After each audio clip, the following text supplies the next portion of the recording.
Shalom saudara yang dikasihi oleh Tuhan Yesus Kristus. Kita sungguh bersyukur karena hari ini kita masih diberikan satu kesempatan untuk kembali merenungkan apa yang menjadi keinginan Tuhan. Oleh karena itu, marilah kita meminta pertolongannya di dalam doa. Kiranya Ia berkenan menolong kita memahami apa yang menjadi kehendak-Nya. Marilah kita berdoa. Bapa di dalam surga, kami sungguh bersyukur ketika Engkau masih memberikan kami sukacita dapat menikmati satu hari kembali.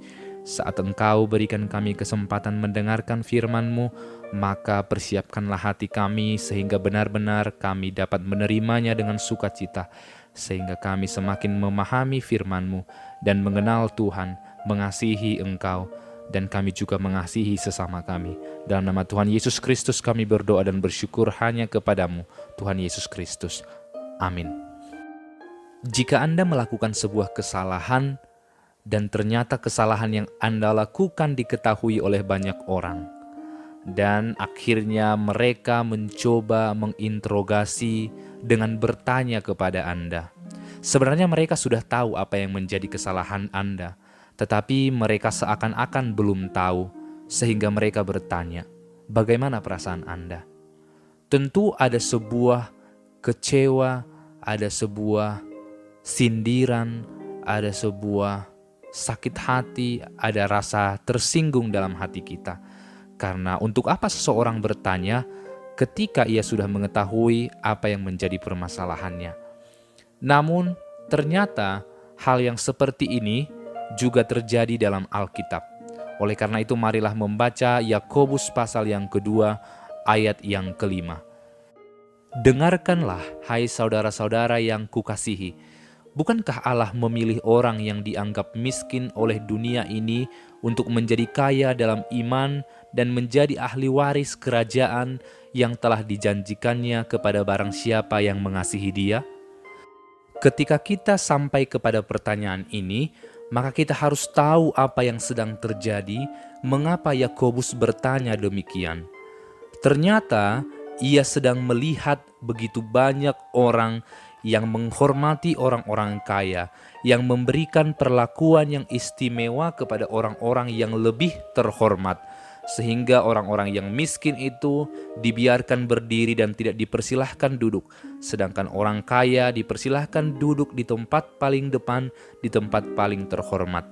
Oleh karena itu, Yakobus menasihatkan, mari kita perhatikan dari kata pertama, dengarkanlah. Kata dengar ini tidak hanya sebatas mendengar cerita seseorang, tetapi dengarkanlah ini mengandung arti yang begitu dalam, yaitu dengarkanlah dan lakukanlah. Ketika kita berbicara mengenai satu kata ini, maka kita akan sampai kepada sebuah pengertian bahwa Yakobus sedang mendorong orang-orang Kristen pada zaman itu supaya mereka semakin peka, semakin sadar betapa pentingnya untuk mengasihi semua orang tanpa memandang muka. Oleh karena itu, ia berkata dan membandingkan apa yang dilakukan Allah dengan apa yang dilakukan oleh orang-orang saat itu. Bukankah Allah, dia bertanya, bukankah Allah juga memakai atau memilih orang miskin untuk masuk ke dalam kerajaannya? Bahkan orang-orang yang dianggap miskin oleh dunia inilah yang masuk ke dalam kerajaan Allah itu. Sehingga tentu orang zaman itu akan berpikir, oh iya ya, mengapa kami memperlakukan orang miskin demikian? Padahal Allah juga memperlakukan orang-orang miskin dengan sangat baik. Ini sebuah pertanyaan yang sangat menusuk hati orang-orang Kristen pada zaman itu. Sehingga sesungguhnya ketika kita melihat bagian ini, penting sekali untuk kita kembali kepada identitas kita. Bahwa kita orang-orang yang tidak layak, kita orang-orang miskinlah yang dipilih oleh Allah. Karena ketika kita membaca dalam kitab Ulangan, berulang kali Allah menyebutkan lewat Musa hambanya menuliskan di sana, engkau adalah umatku, kupilih bukan karena jumlahmu banyak, bukan karena engkau kuat, bukan karena engkau kaya. Berulang kali kata-kata ini diucapkan, aku memilih kamu bukan karena, tetapi semata-mata karena Allah hendak menyatakan kasih-Nya dengan memilih bangsa Israel. Kalau kita sadar, Israel adalah bangsa yang paling kecil pada zaman itu. Israel adalah bangsa yang sangat kecil.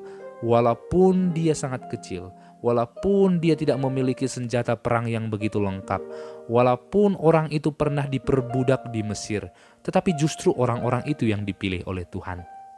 Maka inilah pesan Tuhan. Orang yang percaya kepada Dia harusnya memperlakukan orang lain juga demikian. Karena Allah juga memperlakukan kita demikian.